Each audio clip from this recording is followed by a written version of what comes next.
Bármi baj van, Barry Hackman segít. Mondják, a baj mindig magas sarkon érkezik. Így hát nem különösebben lepődtem meg, mikor belépett az a nő az ajtóba.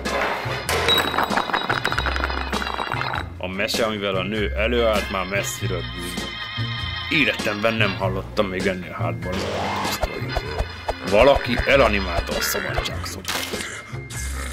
Az nyilvánvaló volt, hogy profiról van szó. Úgy döntöttem, felgöngyölítem az ügyet. De hol a sufliban kezdjek neki? Kit keresek egyáltalán? Ha legalább egy aprócska nyom lenne, ami... Nem tudhattam, hová vezetnek el a nyilak, de a szimatom azt súgtak, kövessem őket.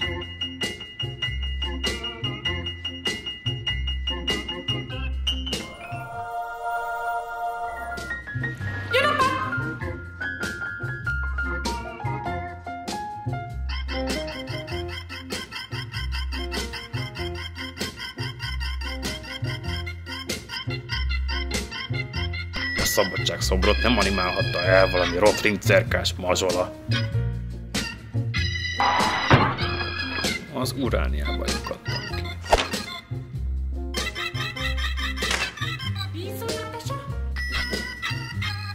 És már biztos voltam benne, hogy az emberemet ott megtalálom. De vigyáznom kellett.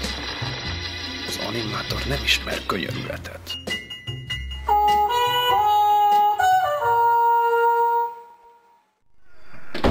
A fesztivál harmadik napja. A megoldás napja. Az animáció kuszaszálai kezdtek világos formába rendeződni.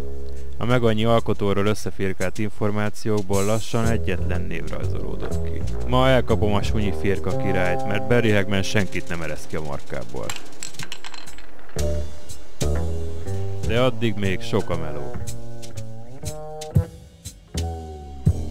Első utam az alagsorban megbúvó szakmai beszélgetésre vezetett. A Pannonia stúdióban kiképzett hagyományos és a mindenki számára elérhető digitális technológia értőjének vitája már nem tévesztett meg. Tudtam, hogy vizuális kreativitás, ördögi kézügyesség és profi technika nélkül ember nem mozdít el egy szobrot. Az pedig, hogy olcsó szoftverek lezűlöztenék az animációt, padarság. Inkább csak nehezebb megtalálni a tettest a sok kis hal között. Ennyi animáció után már másként néztem az egyik legnagyobb hal, Prit Pern alkotásait. Az észrajzoló pontosan tudja, micsoda szabadság, erő ficereg a megmozgatott vonalban. Díjnyertes filmjei éppen azt a humort és képi szabad szelleműséget rejtik magukban, ami gyanús. Mi volt az első filmed? Az első filmem címe az volt, hogy Kereke a világ. Hogy kerek a világ? Persze, ez csak vicc volt, mert eredeti foglalkozásom szerint a természetet figyeltem.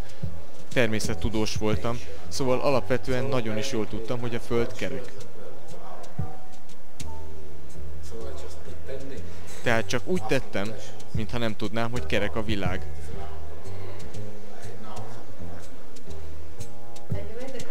És ezt filmen is megörökítetted.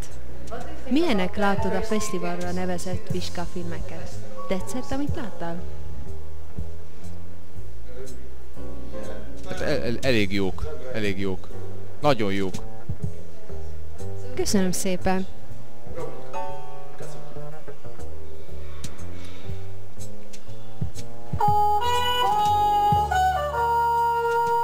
Az agyafúrt észt nem járatott túl az eszemem. A B-szekció vetítésére már csak nyomozói rutinból ültem be.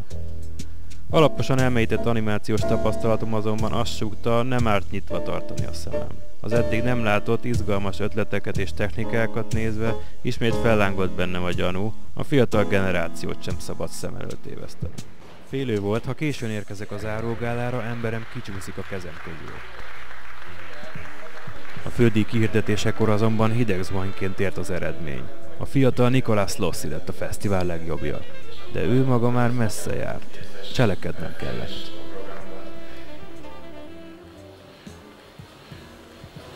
Csak egy üzenetet szeretnék átadni. Általad.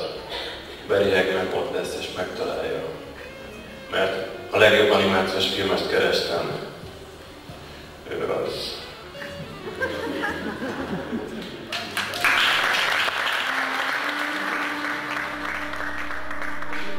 Az Anifest ügy szálai végül tehát a Brit National Film and Television School diákjához vezettek. Nem maradhat más dolgom, mint felkutatni a Szigetországban a gazfickót, és valahogy visszaanimálni a szabadságszobrot jól megérdemelt helyére.